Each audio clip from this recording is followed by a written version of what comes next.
¿Cómo están? A Cristo sea la gloria y la honra por los siglos de los siglos, hermanos. Amén. Él es la razón de esta reunión. Él es el sentido de que nosotros hoy dispongamos nuestra vida para escuchar. Y pues yo sé que ahorita oraron por mí y oramos por todo este tiempo, pero yo quiero que hagamos otra oración adicional a eso. Y vamos a pedirle al Señor que esté entre nosotros. Amén. Que habite entre nosotros, que more entre nosotros, como lo prometió en las Escrituras. Y no porque no lo haya estado, sino vamos a pedirle que Él haga muy palpable esta realidad en medio de nosotros. Señor, Padre, nos acercamos a ti esta mañana una vez más, Señor. Y queremos pedirte una cosa, Señor. Señor, sé entre nosotros en esta hora, en el nombre de Jesús. Padre, ven, Señor, ven. Las palabras y las ideas no tienen ningún sentido si no estás tú edificando la casa, Señor. Si tu Espíritu no hace esta obra extraordinaria en nuestro corazón, si tu palabra no entra como una espada de dos filos, Señor, es en vano todo lo que se haga. Señor, reconocemos nuestra incapacidad, Señor.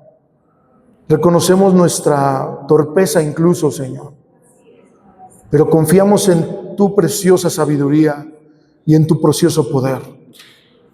Señor, dispénsate hoy entre nosotros, Señor. Ven, Señor Jesús, a cada corazón. Sé tú en el espíritu de cada uno de los que estamos aquí. Y mientras tus palabras, las palabras santas que nos dejaste, son proclamadas, Señor, se ha transformado algo en nuestras vidas, Señor. Te lo rogamos en el nombre de Jesús. Señor, sé entre nosotros esta mañana. Señor, y que toda la gloria, toda la alabanza, todo el reconocimiento, Señor, cualquier virtud que haya en esta reunión, sean para ti, Señor. Porque tú eres el único digno de la gloria, Señor. Ayúdanos hoy, Señor, en el nombre de Cristo. Amén. Ok. Hemos estado hablando acerca de la visión celestial y agradezco mucho la oportunidad que Dios nos ha abierto al hermano Silvio para estarnos invitando. Y me parece bien importante y la intención es que conozcamos cuál es la visión de Dios acerca de nosotros. Hoy, el día de hoy vamos a empezar a hablar de algo que es, creo yo, el fundamento. Las veces anteriores hablamos como de una base, pero ahora vamos a empezar a ver, o vamos a tratar de hablar acerca de cuál es la visión de Dios como la iglesia de Cristo. ¿Qué es lo que ve Dios cuando ve a la iglesia de Cristo? ¿Cuál es su propósito de Dios para la iglesia de Cristo? Para las iglesias locales. No quiero hablar de la iglesia universal, sino de la iglesia local. ¿Cuál es el propósito? ¿Cuál es el sentido? ¿Será el sentido de Dios que tengamos un lugar en donde reunirnos y cantar todos muy a gusto, muy bonito, y que después alguien nos hable y nos diga, y que a veces salgamos diciendo, estuvieron bien duras las pedradas, ¿no? ¿Cuál será la razón? ¿Cuál será la visión de Dios acerca de la iglesia? Y yo creo que tenemos que abrir nuestro corazón a esto, porque la iglesia de Cristo es algo santo, y no es santo por causa de los hombres, sino es santo por causa de Dios. ¿A qué me refiero con esto? No es santo porque en nuestra organización humana apartamos las cosas. No es por eso. Es porque Dios dijo que la iglesia de Cristo es su cuerpo. Y que la iglesia local son los diversos miembros de su cuerpo que, operando en conjunto, logran el objetivo de Dios. ¿Cuál objetivo logran? ¿Logran el objetivo de una comunidad? ¿Logran el objetivo de una denominación, de una corriente espiritual?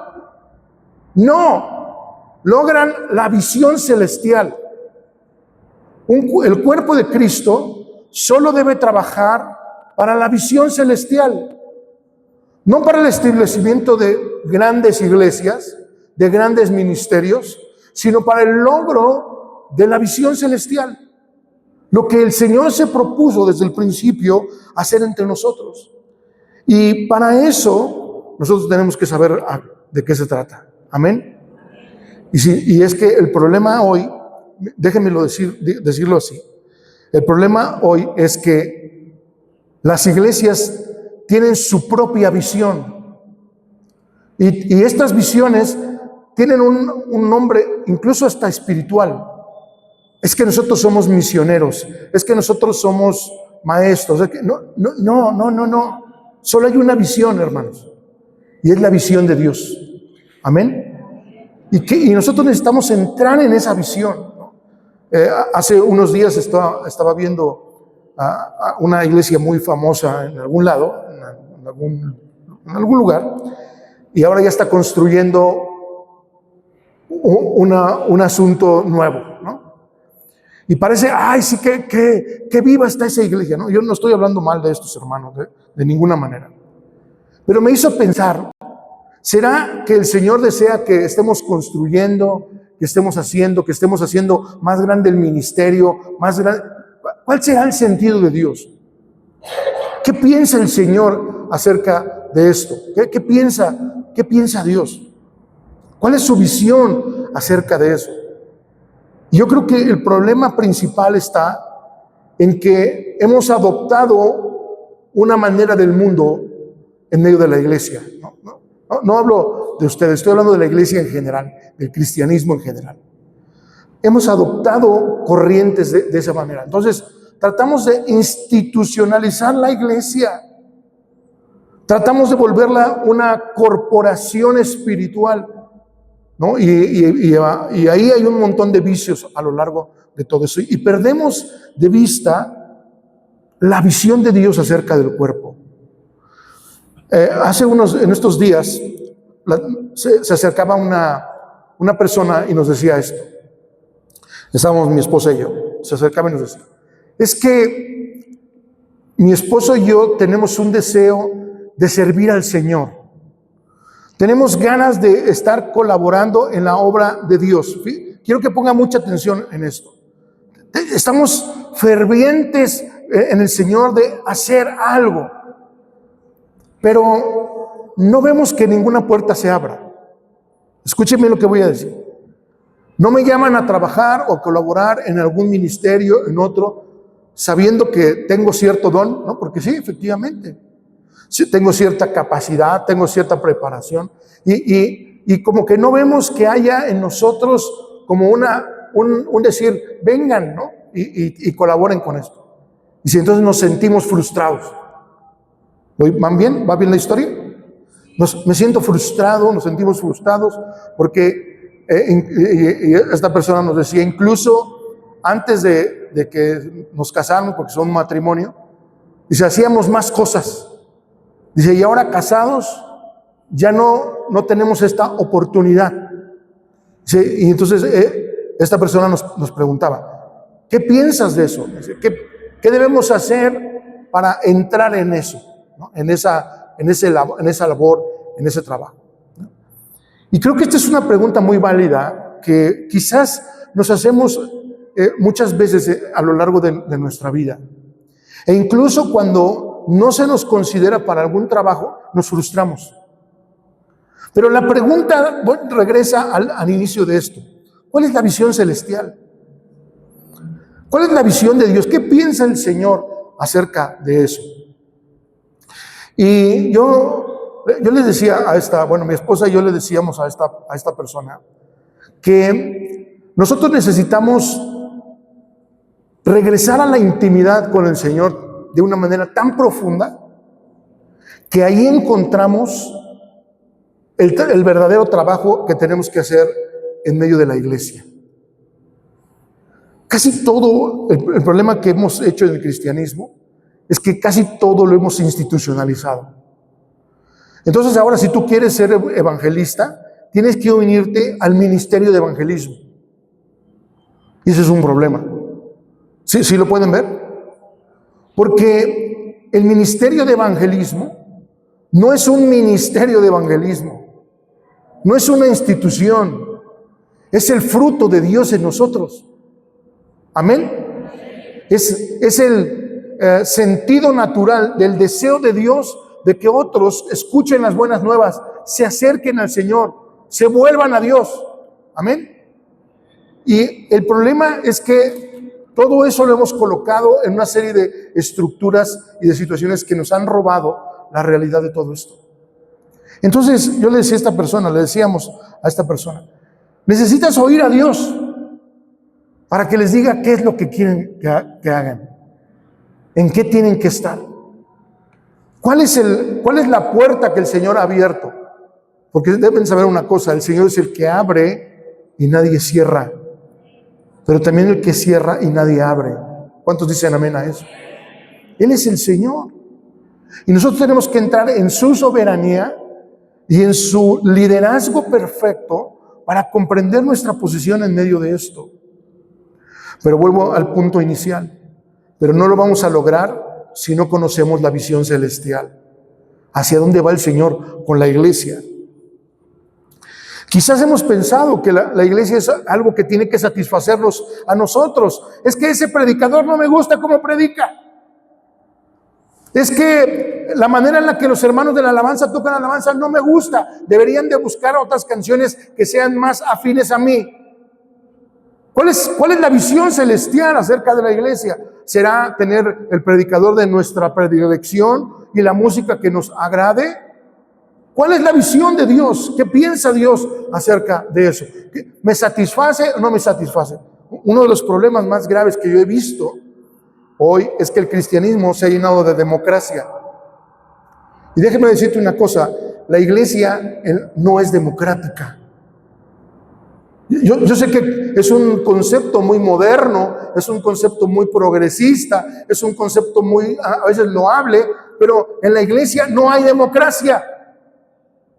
No hay elecciones para el nuevo pastor, no hay elecciones para quien está trabajando en tal o cual ministerio. Eso no existe en medio de la iglesia.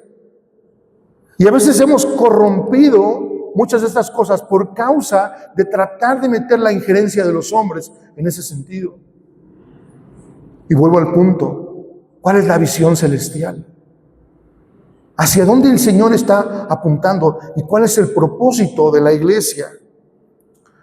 Porque hasta que eso suceda en medio de nosotros, la iglesia tendrá una función transformadora en medio de la sociedad en la que se encuentra. Escucha bien lo que acabo de decir. Imagínate, ¡ay, qué tremendo está esto! Imagínate a Jesucristo en los evangelios, donde de pronto se enfrentaba a un enfermo, se encaraba con un enfermo o con un endemoniado, y que Jesucristo no hubiera tenido la capacidad de sanar o echar fuera ese demonio. ¿Tú te imaginas eso? Es una cosa ridícula, porque era Dios mismo el que estaba ahí. Eso es algo bien tremendo, a abrirle los ojos a los ciegos, a sanar a leprosos, a resucitar muertos, a traer misericordia. Y podemos ver una y otra vez al precioso Jesús haciendo una obra transformadora en la era en la que Él se encontraba. Ahora, déjame decirte por qué hablo de esto. Porque el día de hoy tú y yo somos el cuerpo de Cristo. Y ahora hay un Cristo que no sana enfermos. Ahora hay un Cristo que no hace milagros. Ahora hay un Cristo que no abre los ojos de los ciegos, que no anuncia el evangelio de las buenas nuevas de salvación. Ahora hay un Cristo que no está transformando la realidad de su sociedad. ¿Sabes quién es ese Cristo? Es la iglesia. Y estamos paralizados y estamos detenidos por causa de que no vemos la visión de Dios. ¿Hacia dónde va, Señor? sino quiero agua para mi molino, quiero cosas para mí. A mí denme, a mí satisfáganme, a mí cumplan con mis expectativas. Y abandonamos el poder que tiene la iglesia como el cuerpo de Cristo, donde Cristo es la cabeza y hace los mismos milagros que podría hacer mientras Él estaba sobre la tierra. Y en las propias palabras del Señor Jesucristo, y aún mayores. ¿Está claro lo que estoy diciendo? Mucho de la falta de eficacia en medio de las iglesias es que hemos metido nuestras manos en todas estas cosas y no hemos comprendido la visión celestial de manera particular. Seguimos siendo gente que está tratando de complacer a los demás. Seguimos estimando y exaltando la vida de los hombres como si fueran algo. Que el Señor nos dé luz acerca de esto. Aceptando o menospreciando a los hombres como si los hombres fueran algo. Y el apóstol Pablo dijo algo bien tremendo. ¿Quién es Pablo y quién es Apolos? ¿Quiénes somos nosotros? Somos servidores de Dios, solamente servidores de Dios, solo servidores de Dios por la misericordia que nos ha dado un don para dar a la iglesia. Pero no somos más, ni tampoco somos menos. Si no puedes ver, pero nuestro corazón es tan fácil menospreciar, pero nuestro corazón es tan fácil levantar. Ay, es que el hermano tal, y perdemos la visión celestial. ¿Será que las iglesias locales sirven para exaltar el ministerio de alguien? ¿Serán para convertirse en un centro de admiración de ciertas personas? ¿O la iglesia es el cuerpo de Cristo funcional que lleva una obra poderosa y trascendencia sobre la tierra? Creo que hemos fallado en eso. Y la razón principal por la que hemos fallado es porque no conocemos la visión celestial. Así que esta no es la introducción. Solo quiero hablarles acerca de esto. ¿Cómo entramos en esta visión celestial de la iglesia? Miren, la primera cosa trascendente en esto fue el deseo de Dios de habitar en medio de nosotros. En Juan 1:14 leemos esta escritura. Y aquel verbo fue hecho carne, dice, y habitó entre nosotros, y vimos su gloria como del unigénito del Padre, lleno de gracia y de verdad. Habitó entre nosotros. Esta es una de las cosas más extraordinarias en toda la Biblia. Que Dios en su divinidad, Padre, Hijo y Espíritu Santo, decidió venir a la tierra, encarnarse en la persona del Hijo. ¿Sí estamos de acuerdo? Ahorita bien nuestro hermano apuntaba algo. Solo hay un Dios. Y ni el Padre es más que el Hijo, ni el Hijo es más que el Padre, ni el Padre ni el Hijo más que el Espíritu, ni el Espíritu más que... Porque los tres son la misma persona. Y al mismo tiempo son tres personas. Misterioso. ¿De acuerdo? El Padre, el Hijo y el Espíritu Santo estaban en la persona de Jesucristo. La Biblia nos dice en el apóstol Pablo, la plenitud ¿de qué? De la deidad que habita en Jesús. La plenitud de la deidad. Colosenses me parece que está. Habita en Jesús y nosotros estamos completos en Él. Jesús es el Padre, Jesús es el Hijo y Jesús es el Espíritu Santo. Amén. Y esto es algo que es muy misterioso y no pretendo tratar de hablar acerca de eso ahora. Lo que quiero que entendamos es esto. Dios quiso hacer morada entre nosotros. ¿Por qué? ¿Por qué quiso hacer esto? Quiero que veamos, voy a hablar rápidamente, solo una pincelada del Antiguo Testamento. En el Antiguo Testamento vemos a un Dios, Jehová, Yahvé, que dijo: yo quiero habitar con este pueblo que yo escogí por causa de la promesa hecha a Abraham. ¿Están de acuerdo conmigo? Los israelitas. Y el Señor los saca con mano poderosa de Egipto, ahí destruyendo a sus enemigos, y hacia un vagar en un desierto que los llevaría a la tierra prometida. Pero la cosa más extraordinaria de esta historia es que Él les dijo: yo voy a ir con ustedes. ¿Qué es eso? Sí, yo voy a ir con ustedes. No solamente van a ser mi pueblo, yo quiero morar entre ustedes. Y para que yo pueda morar entre ustedes, tienen que construirme un tabernáculo. Y Dios dio toda una serie de leyes y de reglas acerca de cómo este tabernáculo podía contener el Espíritu de Dios en ese lugar. Y todos conocemos la palabra Shekinah. Y el Shekinah de Dios estaba ahí por causa de que Él quería estar con su pueblo. ¿Para qué quería Dios estar con su pueblo? ¿Cuál era la razón? ¿Por qué no Dios estaba en el cielo, en el trono, en un lugar sublime, como lo platica el libro de Apocalipsis capítulo 4 y capítulo 5? ¿Por qué no Dios está allá en el cielo y se queda allá y nosotros aquí hacemos nuestras cosas? No, ¿saben por qué razón quiso el Señor habitar en medio de nosotros? Porque Él quiso hacer una cosa: yo les voy a decir para dónde van. Yo les voy a dar la visión de lo que yo quiero hacer sobre la tierra. Y el Señor vino a habitar entre nosotros para que la columna de fuego durante la noche y la columna de nubes sobre el día, si en algún momento ella se movía, entonces todo el pueblo entero tenía que levantar el campamento y caminar hacia el nuevo lugar en donde se tenían que mover. La iglesia no se debe mover por sí misma, sino por causa de la morada de Dios que hay en nosotros. Tú no debes moverte por causa de algún gusto, de alguna preferencia, de alguna idea, de alguna buena cosa que tengas. No, tenemos que movernos porque el Shekinah de Dios se movió. Porque en ese momento la nube se levantó y empezó a caminar. Y entonces mi vida tiene que seguir en ese sentido. El hecho de que Dios haya querido morar entre nosotros es porque sabía que fácilmente nos perderíamos.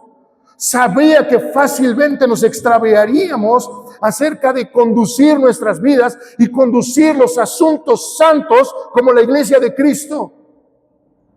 Y por eso Él nos dice: yo quiero morar como en el Antiguo Testamento entre ustedes, y no para construirle un templo. Esto no es un templo, hermanos, perdónenme, esto no es un templo. Este es un edificio que un día va a desaparecer. El templo es tu espíritu, mi hermano. El templo es nuestro corazón. El templo es el lugar donde Él está haciendo su morada dentro de nosotros. Y Él dijo: no hay manera en la que la iglesia pueda hacerlo, cumplir mi deseo y mi visión, si yo no hago morada en sus corazones. Si yo no hago algo para poder estar entre ellos y dirigirlos por mi Santo Espíritu al propósito que yo tengo más adelante. Hemos insistido a lo largo de todo el tiempo que hemos, por la gracia de Dios, estar viniendo a este lugar, en que lo más importante en la vida espiritual es la comunión íntima que podemos tener con Él. Porque esa es la gran diferencia entre la religión y la verdadera vida de la iglesia. Y necesitamos despertar a esta realidad. El hecho de que Dios haya hecho su morada en nosotros no es para que nos sintamos bien en un tiempo de alabanza, sino para que con toda certeza y seguridad podamos dar pasos firmes hacia el propósito de Dios. ¿Sabes que hay una necesidad tremenda de la vida de Dios? Aquí afuera está lleno de necesidad. Acá atrás está lleno de la necesidad. Ahí en Iztapalapa, donde yo vivo, atrás de mi casa, hay mucha necesidad de Dios. Hay mucha necesidad de Dios. La gente está buscando encontrar algo del Señor. Y nos estamos peleando en las iglesias por ver quién ocupa un lugar.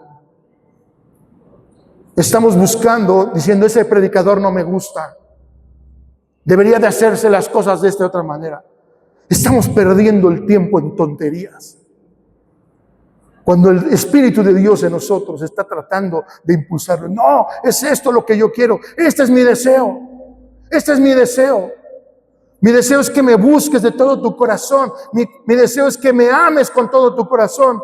Mi deseo es que seas edificado con la palabra que yo te doy todos los días para que sepas a dónde conducirte. Y entonces no necesitan un ministerio para poder ser útiles en medio de la iglesia. El ministerio es la vida del Señor Jesucristo en nosotros. Es este Cristo obrando entre nosotros. Es este Cristo que me hizo en la mañana levantarme y poner este tiempo en sus manos y decir, Señor, dame la palabra necesaria para estos hermanos. No porque sea más que nadie, no lo soy, hermanos. Soy sumamente imperfecto. Pero la gracia de Dios en mí es el que hace esta obra, no yo. Y entonces tengo la certeza de lo que Dios quiere hacer. El Señor dijo, yo quiero morar en ustedes. Y voy a recalcar esta idea. Dios quiere morar en tu corazón. ¿Crees en el Señor Jesucristo? Bueno, si crees en el Señor Jesucristo, entonces Él ha hecho morada en tu corazón. Amén. Porque nadie puede hacer esta obra. Nadie puede hacer esta obra. No lo puede hacer una membresía. No lo puede hacer pertenecer a un grupo. El hecho de que Él mora en nosotros es algo sobrenatural. Que Él ha hecho en nosotros. Y Él mora en nosotros. Y Él vive en nosotros. Para conducirnos todos los días de nuestras vidas. A lo largo de la Escritura encontramos esta revelación. Dios es espíritu. Y los que le adoran lo tienen que hacer en espíritu y en verdad. Nadie lo puede hacer en su carne. Nadie lo puede hacer en su intelecto. Nadie lo puede hacer en sus conceptos. Dios solo puede ser adorado en espíritu. ¿Sabes en dónde solo puede ser adorado Dios? En el templo que Él ha dispuesto. Y ese templo no es este edificio. Ese templo es nuestro espíritu. Ahí está. Ahí está. Tenemos que preguntarnos esto porque últimamente hemos estado dando algunos cursos prematrimoniales. Nos han estado invitando a varios lugares a predicar. ¿Cuáles fueron tus primeras palabras hoy, mi hermano? ¿Qué pensaste? ¿Cuál fue tu primer pensamiento hoy? Mañana es lunes, ¿no? ¿Qué pensaste? ¿O pudiste tener la posibilidad de presentarte delante de Dios en ese templo santo, que es tu espíritu? Y presentarse delante de Él y decir, Señor, gracias por la vida. Gracias porque tú eres mi Padre Celestial. Gracias porque tú suples mis necesidades. Hay tanto que decir, mi amado. El mundo, e incluso la religión, no solo nos invita a participar en ella, sino que a veces también el repudio acerca de la religión produce amargura en nuestro corazón y nos hace igual de ineficaces e inútiles. Necesitamos la vida de Dios en nuestro espíritu para poder ser guiados hacia lo que Él tiene delante. Amén. Quiero ver un pasaje que está relacionado con la iglesia. Esta es la segunda introducción. Y quiero que hablemos de cómo la iglesia, cuál es el lugar de la iglesia. Somos moradas de Dios de forma individual, pero también somos la morada de Dios de forma colectiva. ¿Sí sabías eso? Donde 2 o 3 están reunidos en mi nombre, ¿qué dice? Yo estoy ahí en medio. Entonces aquí hay algo muy misterioso. El que Jesús hizo su tabernáculo o su habitación entre nosotros, no solo se refirió a que lo haría de manera independiente, sino también de manera colectiva. Tú y yo somos la morada de Dios cuando nos reunimos en el nombre de Cristo. ¿Se acuerdan cuando Pablo habla con los corintios de este problema de las divisiones que había entre ellos? Incluso hay algunos que iban de manera desordenada y decían, y unos hacen una cosa y otros hacen otra cosa, y unos no se esperan, otros se adelantan, y se parece que hay un desorden en medio de todas esas cosas. Y yo quiero preguntar una cosa. Cuando un cuerpo no tiene la capacidad de autogestionarse a manera voluntaria, por ejemplo, una persona con parálisis cerebral, o una persona con epilepsia, o alguna otra persona con Parkinson, ¿qué le pasa a ese cuerpo? ¿Qué le pasa a ese cuerpo? ¿Sabes qué pasa? Está detenido, está incapacitado, no puede llevar a cabo la obra que tiene delante porque tiene una restricción fisiológica, física, alguna razón, y le detiene eso. Escuchen bien esto. El cuerpo de Cristo puede ser el lugar donde Dios quiere morar, pero puede estar incapacitado porque los miembros no colaboran de manera correcta entre unos y otros.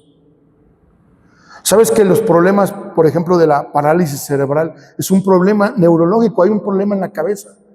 Hay ciertas conexiones que no están correctas. ¿No? Desconozco la realidad exacta de este asunto. Pero hay una parte del miembro hace que no pueda tener control sobre sí mismo. ¿Sí está clara la idea? Es como si los miembros combatieran contra sí mismos. Como si algo les impidiera avanzar en ese sentido. A veces veo que el cuerpo de Cristo está así. Como los corintios, peleándose por una u otra cosa, por una y otra situación, y en el lugar de que el Señor sea efectivo en su cuerpo, está combatiendo contra sí mismo. Mientras una parte del cuerpo quiere operar, el otro le da un manazo para que no lo haga. Mientras una parte está queriendo hacer el llamado que Dios le ha dado, el otro lo estorba. ¿Sí escuchan lo que estoy diciendo? Porque ese es el problema que hay entre nosotros. Aunque somos una situación colectiva, todavía necesitamos ser gobernados por Dios para que todas las cosas en el orden de Dios, de acuerdo a la visión celestial, se lleven a cabo para el propósito que Él tiene. Entonces déjenme decirles algo. Yo soy parte del cuerpo de Cristo. Yo, Carlos Morán. Quizás no estoy aquí todo el tiempo, quizás no soy, me invitan a compartir una vez al mes. Gracias a Dios. Gracias porque me invitan. Y vengo a hacer mi esfuerzo con el don que he recibido. La vez pasada invitaron a mi esposa, hicimos el esfuerzo para venir y presentar el don que Dios nos ha dado para sus vidas ser edificadas. ¿Sí lo pueden observar? Ahora ustedes pueden ser una parte del cuerpo, no estoy diciendo que lo sean, pueden ser quienes estorben eso. Ahí está el don de Dios, ahí está el obrar del Señor. Pero yo quiero estorbar eso. ¿Por qué? Porque en mi mente religiosa, en mi carne, tengo estas cosas. Y evitamos que la bendición de Dios y el propósito de Dios avancen en ese sentido. Por causa de nuestra mente que no tiene la misma visión celestial. No somos capaces de aprovechar lo que está delante de nosotros. Mis amados, el Señor verdaderamente está donde 2 o 3 se reúnen en su nombre. Voy a decirlo de otra manera. Dios está aquí. Voy a decirlo de nuevo. Dios está aquí. Dios está aquí, hermanos. Dios está entre nosotros, en verdad, no estoy tratando de ser complaciente con ustedes. Dios está aquí, mis amados. Esa es una verdad. Y ahora tenemos que preguntar, ¿y qué hacemos con este Shekinah? ¿Qué hacemos con esta gloria? ¿Qué hacemos con esto? ¿A dónde vas tú, Señor? ¿Hacia dónde vas tú, Señor? ¿Qué es lo que quieres hacer? ¿Cómo me quieres usar? ¿Cómo quieres que colabore? ¿Cómo quieres que aporte?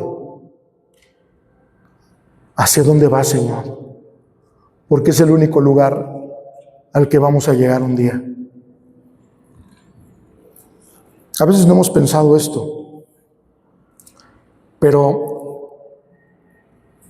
en el tiempo de angustia que vendrá sobre la tierra, hoy ya no es algo tan lejano, el tiempo que venga de persecución sobre la iglesia.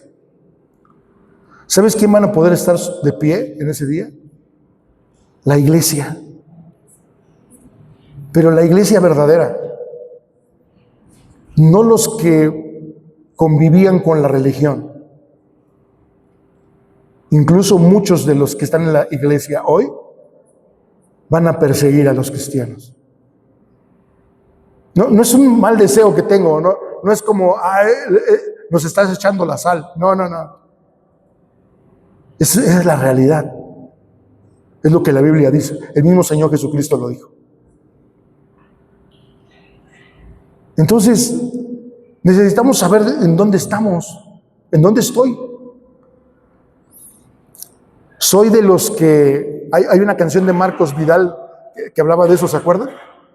Que decía, antes los veías en el Coliseo Romano muriendo abrazados, comiendo por los leones, ¿no se acuerdan? Dice, y hoy estamos peleando por quién tiene la mejor canción de la alabanza. Eso sigue siendo una realidad. La iglesia de Cristo solo se va a sostener por aquellos que estuvieron dispuestos a dar su vida hasta la muerte, por causa de la vida de Dios, por causa de decir, ¿a dónde vas, Señor? Y ahí hacia allá quiero dirigir mi vida. Déjenme leerles un texto, por favor, en Juan 14. Y vamos a leer del verso 1 y vamos a leer hasta el 6 solamente. 14, 1 al 6. Y Jesús les dijo, no se turbe su corazón. ¿Creen en Dios? Crean también en mí. ¿Por qué el Señor habla del temor? En el Antiguo Testamento vemos a Moisés cuando el Señor sacó a este pueblo de Egipto. Y vemos a Moisés ahí. Y hay un momento que a mí me impresionó mucho esta semana. Estaba oyendo una conferencia de un hermano y me sorprendió mucho. Y este hermano decía, bueno, la historia nos dice que en algún momento el Señor le dijo, mira, vamos a hacer una cosa. Yo los voy a introducir a la tierra que les prometí, porque esta es una promesa que hice, y ustedes van a entrar ahí, yo los voy a bendecir. Dice, pero solo que va a pasar una cosa, Moisés. Yo ya no voy a ir con ustedes. ¿Sí se acuerdan de esa parte? Ya no voy a estar con ustedes porque ustedes son un pueblo muy necio. Porque ustedes son un pueblo demasiado testarudo, tienen un corazón difícil. Ya no voy a estar con ustedes, pero voy a cumplir mi promesa y los voy a meter a la tierra prometida. ¿Ok? Entonces, ¿qué le dijo Moisés? ¿Se acuerdan lo que le dijo? ¿Sí? Moisés le dijo, si tú no vas con nosotros, no vamos a ir a ningún lado. Qué tremendo, ¿no? Dice, si tú no vas, es mejor que perezcamos en este lugar y nunca más se vuelva a mencionar de nosotros, porque te necesitamos aquí. ¿Sí está clara la idea? Dios quiso hacer su morada y Dios quiso que deseáramos su presencia todos los días de nuestras vidas. El Señor no solo quiere que Él habite entre nosotros, porque por el Espíritu de Dios podemos llamar a Jesús Señor, porque por el Espíritu de Dios podemos adorarlo, porque por el Espíritu de Dios podemos entender las Escrituras. No solo eso, sino desea que lo anhelemos de esa manera. Señor, yo no voy a dar un paso si tú no vas conmigo, si tú no estás conmigo, si tu presencia no va conmigo, no nos saques de aquí.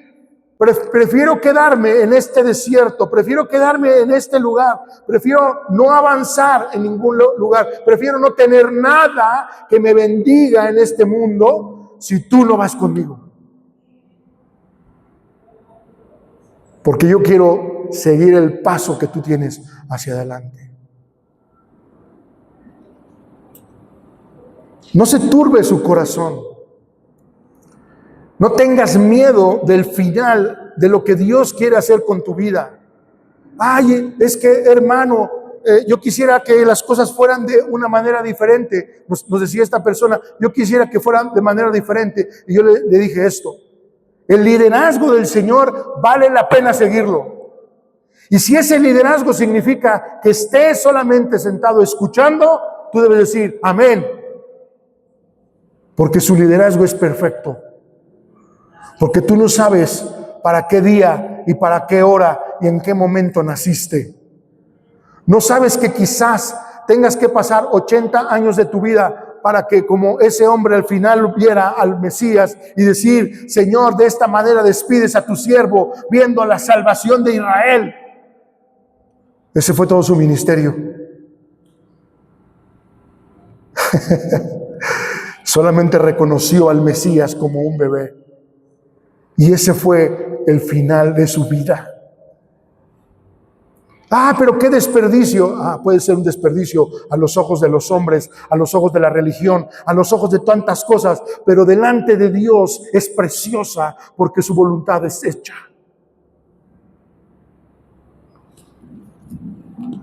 Muchos no comprendieron el sacrificio de Jesucristo. Pero ¿cómo pudieron matar al Hijo de Dios? ¿Pero cómo pudieron matar al Mesías? Sí, porque era necesario que así fuera, para que la redención de miles de millones que vendrían en el futuro serían gracias al sacrificio perfecto del Cordero de Dios. A los ojos de la religión, del mundo y de nuestro pensamiento era un desperdicio. Pero delante de los ojos de Dios, la muerte del Cordero fue lo más grato que sufrió delante de su presencia. Fue el sacrificio que Él recibió en olor grato. No tengas miedo, hermano, no tengas miedo. El Señor está en medio de nosotros. El Señor está en nuestro espíritu. El Señor está en nuestras vidas. El Señor está en este lugar. El Señor está en este lugar, hermanos. Dios está entre nosotros en verdad. No tengas miedo de seguir haciendo lo que el Señor te ha dicho que hagas. No trates de tomar un lugar que no te corresponde. No trates de usurpar el lugar que el Señor no te llamó a tomar. Y quiero que veas la historia del Antiguo Testamento. Todos los usurpadores terminaron postrados en el desierto, con grandes juicios. Y sí quiero decirlo, porque el cuerpo de Cristo no es una entidad humana, es el cuerpo de Cristo. Es el obrar de Dios mismo. El que se mete con el cuerpo de Cristo, se mete con Dios mismo. No se turbe tu corazón. El verso 2 de este mismo texto continúa diciendo: en la casa de mi Padre muchas moradas hay. Si así no fuera, yo les hubiera dicho: voy pues a preparar el lugar para ustedes. Y si me fuera y les preparara el lugar, vendré otra vez y tomaré a mí mismo, para que donde yo estoy, ustedes también estén. Y saben a dónde voy y saben el camino. Les dijo Tomás: Señor, no sabemos dónde vas y cómo pues podemos saber el camino. Jesús le dijo: yo soy el camino, la verdad y la vida, y nadie viene al Padre sino por mí. Ese texto es muy tremendo porque ha habido una mala interpretación de esta porción. Y se nos vendió la historia de que en el cielo hay una unidad habitacional donde vamos a morar ahí. Se nos vendió la idea de que nosotros enviamos materiales a ese lugar desde aquí para la construcción del tipo de casa que tendremos en la eternidad. Y que el sistema capitalista se seguirá repitiendo como en la tierra, se repetirá en el cielo. Entonces habrá cristianos que tengan una mansión y cristianos que tengan una casa de 45 metros cuadrados del Infonavit. Y se nos vendió esa idea por muchos años.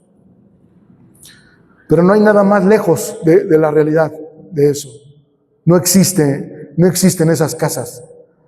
Y tampoco mandamos materiales. Keith Green, en una de sus canciones, Keith Green, un cantante cristiano de los años 70, escribió mucho de eso, y hablando de esto, y él decía: imagínate si en 6 días el Señor construyó todo esto, ¿qué no hará en 2000 años de construcción en el cielo? Se equivocó. No hay ninguna construcción en el cielo. No sé si, espero que no te decepciones, pero no hay ninguna construcción en el cielo. No vamos a apagar la luz, ni vamos a tener internet. No, eso no existe, mi hermano. No es este mundo. Entonces, cuando está hablando aquí de la casa de mi Padre, que hay muchas moradas, ¿a qué se refiere? Si no está hablando de un lugar en donde se pueda habitar, entonces ¿a qué se está refiriendo? Porque todo este texto está lo estoy hablando en el contexto de la introducción que les he dado. ¿Cuál es esta casa del Padre y cuáles estas muchas moradas? ¿Y cómo es que el Señor Jesús dijo: voy a preparar estas moradas? Y luego dijo: para que donde yo esté, ustedes también estén. Espero que esté claro lo que estoy diciendo. Observa, por favor, la visión de Apocalipsis 4 y 5. Dime en qué palacio vive el Señor en ese lugar. ¿Cuál palacio se describe en ese sitio? Podemos ver más adelante la nueva Jerusalén, la que desciende del cielo y que será una realidad sobre la tierra.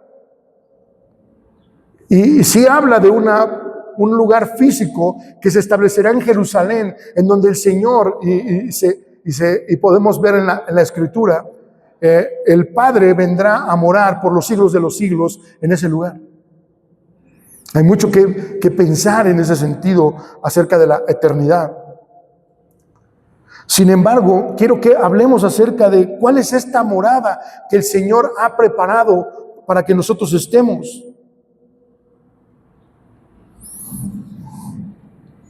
¿Dónde está la casa del Padre según las Escrituras? ¿Has leído la Biblia? Y puedes decirme en dónde se menciona la casa del Padre. Hay 2 momentos específicos. Cuando el Señor Jesús va al templo, físicamente, a ese templo en donde estaban haciendo un mercado. Escucha bien, ¿qué estaban haciendo con el templo? Un mercado. ¿Sabes qué estaban haciendo?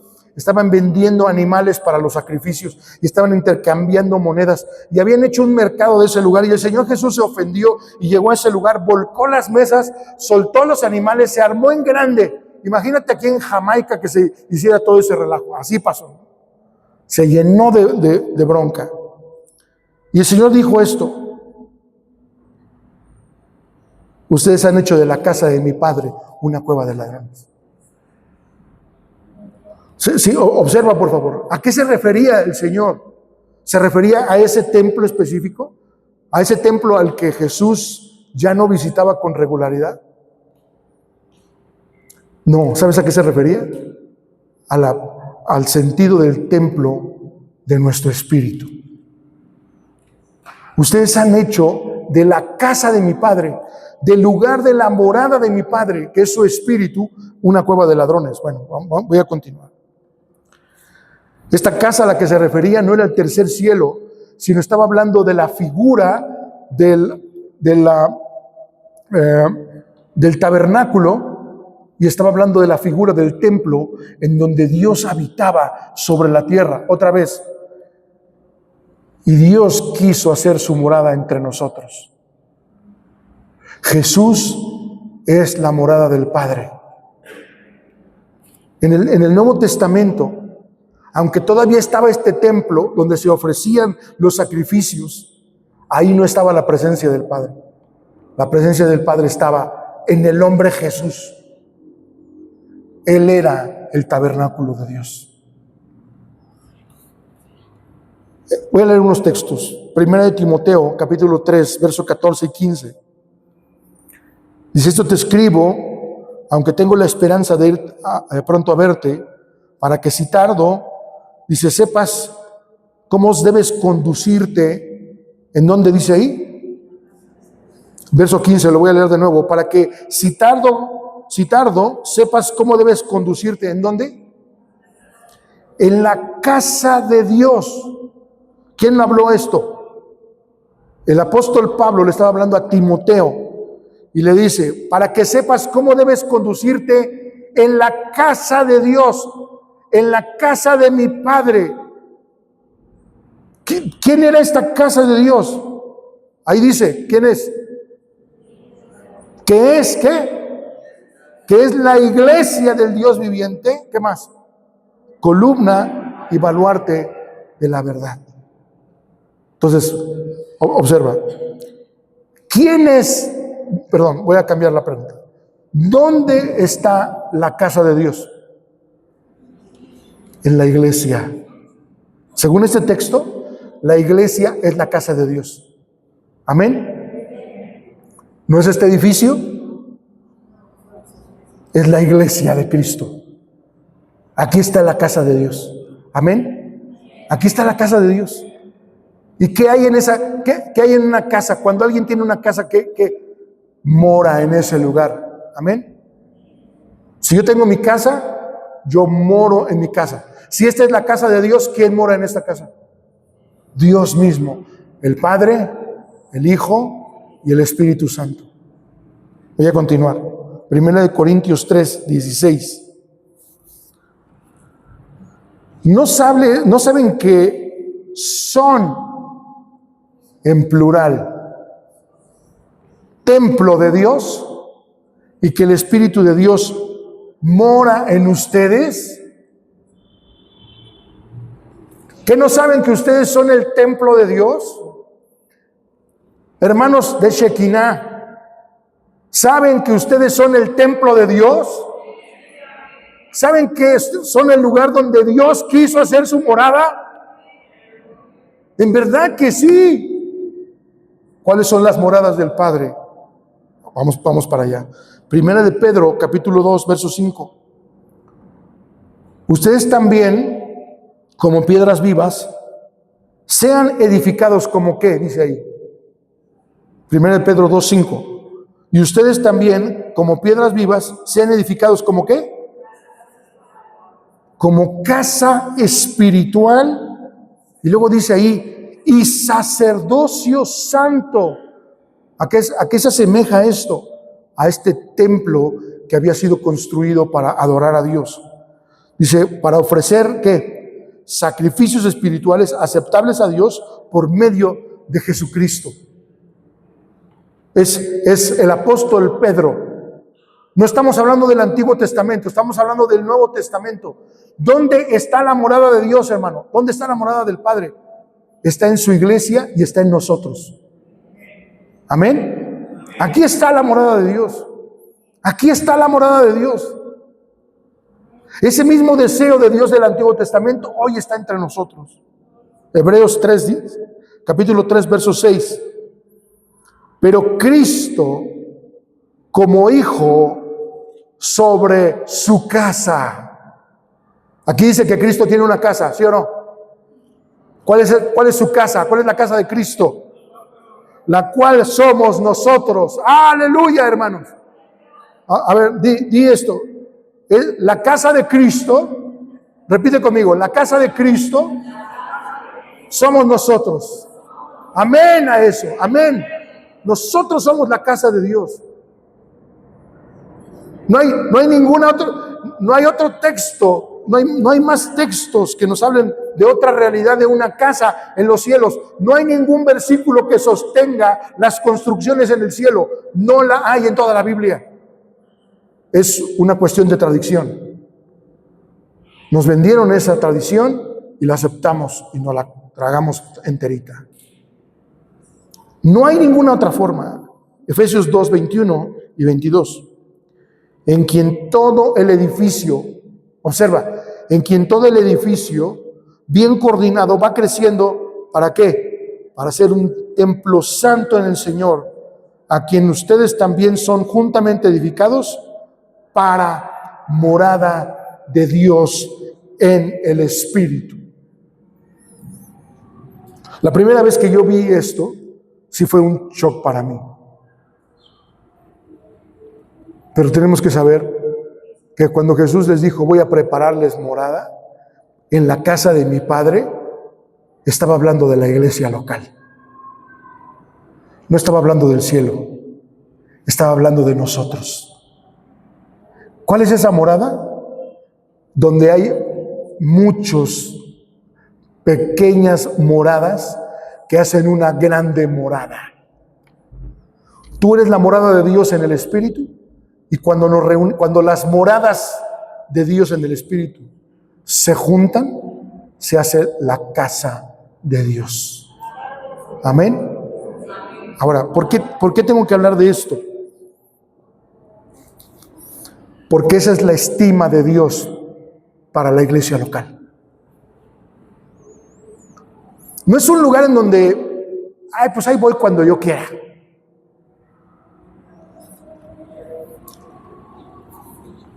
A lo largo del tiempo he conocido personas que tienen estimas diversas acerca de la iglesia. No hablo de ustedes porque no tengo todo el contexto. Estoy hablando de mi iglesia local. Y hay personas en la iglesia que solo asisten los domingos. Sí, solo sí, no es cumpleaños de alguien. O llegó el compadre. Porque entonces ahí sí, discúlpenme, pero no puedo ir. ¿Sí está claro?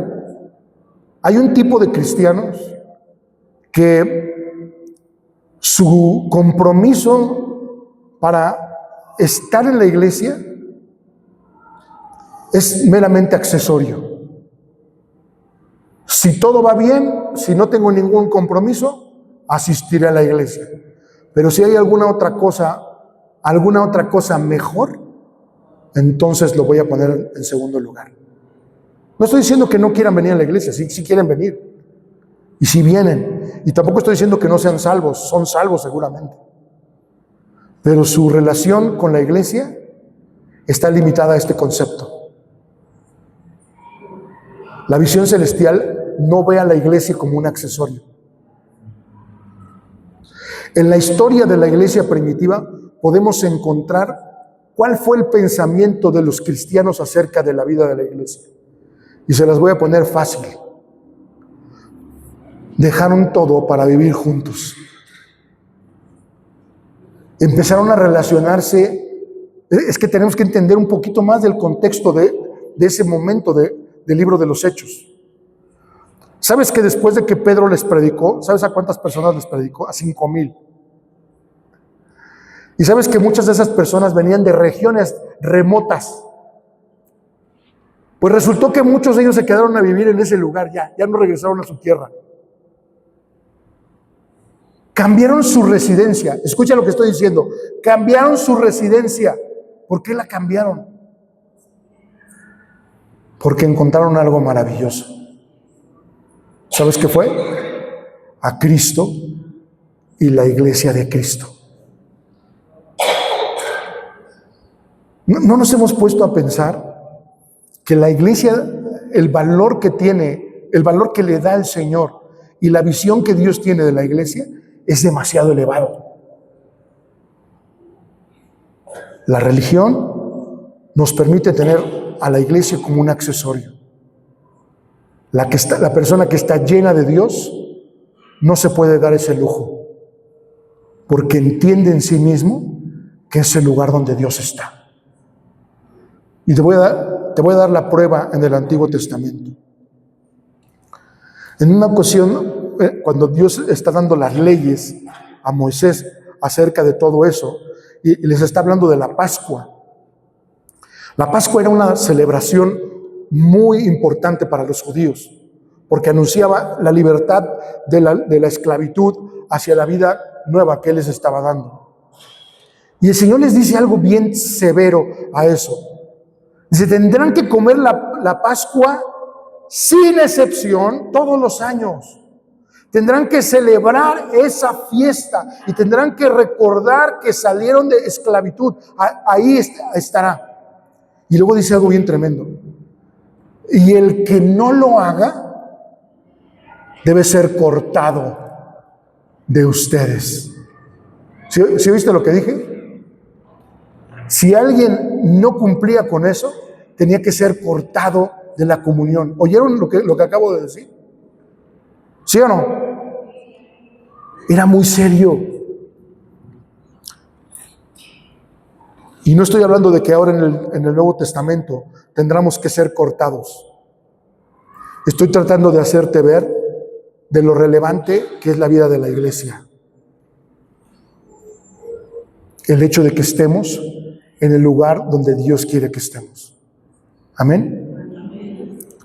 Las iglesias, el origen de esta iglesia local, no se dio un día diciendo, vamos a abrir un auditorio y empezamos a invitar a la gente y empezamos a predicar.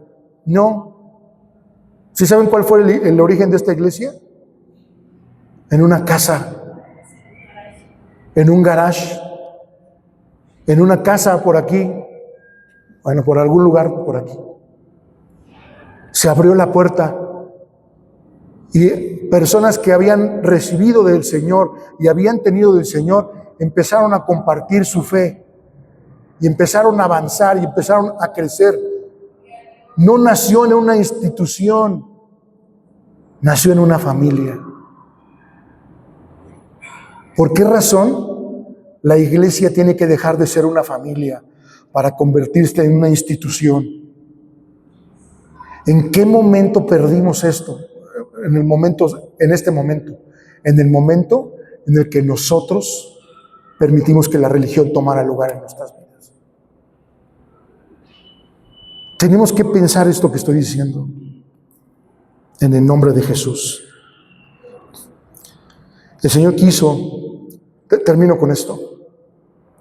El Señor no solamente les dijo, voy a prepararles un lugar, una morada en donde estén, sino les dijo, ustedes van a estar donde yo voy a estar. Esto es algo bien tremendo. Donde el Señor esté, nosotros estamos. Y la Biblia nos habla de esto, ¿no? Que Él nos hizo sentar en Efesios 2, Él nos hizo sentar en lugares celestiales en Cristo Jesús. Él nos tomó de este lugar, del lugar de vergüenza, hasta la misma presencia de Dios. Amén. Así que tenemos que estimar la iglesia local. Amén. Pueden haber muchas cosas, muchas diferencias, muchos conceptos, pero es curioso que a lo largo de la Biblia encontramos la manera para resolver todas esas cosas. El apóstol Pablo se enfrentó a personas que lo contradecían. El apóstol Pedro tuvo que ser reprendido por el apóstol Pablo. ¿Se acuerdan? Y una y otra vez encontramos la manera para que no se rompa la cohesión y la unidad del cuerpo de Cristo que tiene que haber entre nosotros. De tal manera que juntos logremos el propósito de Dios hacia el futuro. Vamos a seguir hablando un poquito más de esto la siguiente vez, pero vamos a quedarnos con esto. Señor, gracias te damos esta mañana, esta tarde. Señor, gracias te damos porque este lugar no fue una idea de hombres, Señor. Porque esta iglesia local no fue un pensamiento de hombres, sino que nació de tu corazón para que muchos llegaran a ser salvos, Señor. Y no solo eso, sino que crezcan y maduren y puedan ser útiles para tu propósito. Señor, gracias porque tú hiciste morar tu espíritu en nuestro espíritu. Gracias porque estaba muerto en mis delitos y pecados, pero ahora vivo por esta gracia y por este don inmerecido. Señor, te pido que nos ayudes, Señor, a comprender el valor de tu iglesia. Déjanos ver, Señor, lo trascendente que es para ti la vida de la iglesia. De cómo somos esa morada de Dios que, Señor, no solo tú habitas entre nosotros y nos diriges aquí, sino que también te dispensas, Señor, te expresas para con el mundo. Gracias, Padre, porque tu iglesia local, Señor, es tu cuerpo, es el lugar de tu morada, es el lugar donde tú diriges, Señor, es el lugar donde tú, Señor, completas tu propósito sobre esta tierra. Yo te pido ayuda para mis hermanos en este lugar. Yo pido que tu espíritu esté sobre cada uno, Señor. Y si hay alguna cosa torcida, alguna cosa mal, Señor, entendida, Señor, tu espíritu, Señor, trate estos asuntos de forma personal. No son nuestros argumentos, Señor, nuestros argumentos no pueden sostener esto. Pero tu precioso espíritu de amor sí puede hacerlo, Señor. Quita las controversias, Señor. Quita los pleitos, Señor. Quita las iras, Señor, en medio de nosotros. Señor del cielo, para que tu iglesia pueda ser fructífera en todo lo que tú quieres. Ven, Señor Jesús. Ven, Señor Jesús. Ven con tu fuego que purifica todas las cosas, Señor. Sí, Señor, quiero orar así. Que venga tu fuego sobre esta iglesia en el nombre de Jesús. Como dice tu palabra, y que todo aquello que es hojarasca, heno, madera, Señor, se queme, Señor, en el nombre de Jesús. Que no quede nada de eso, Señor. Ven con tu fuego en medio de nosotros, Señor, que se queme todo eso que no sirve. Pero lo precioso, Señor, el oro, la plata, las piedras preciosas, oh Dios, que se purifiquen, Señor. Que se purifiquen, Señor, que se purifiquen, Señor. Ven, Señor, con tu fuego, Señor, sobre cada uno de mis hermanos, Señor. Señor, si tienes que tratar con alguno, trata con alguno, Señor. Si tienes que animar a otro, hazlo, Señor. Ven, Señor, ven con tu fuego, Señor. Y que solo quede la verdad de Cristo, Señor. Que solo quede la realidad de tu espíritu, la realidad de tu propósito, Señor, en medio de nosotros, Señor. Gracias, Padre, por esta mañana, en el nombre de Jesús. Amén. Amén.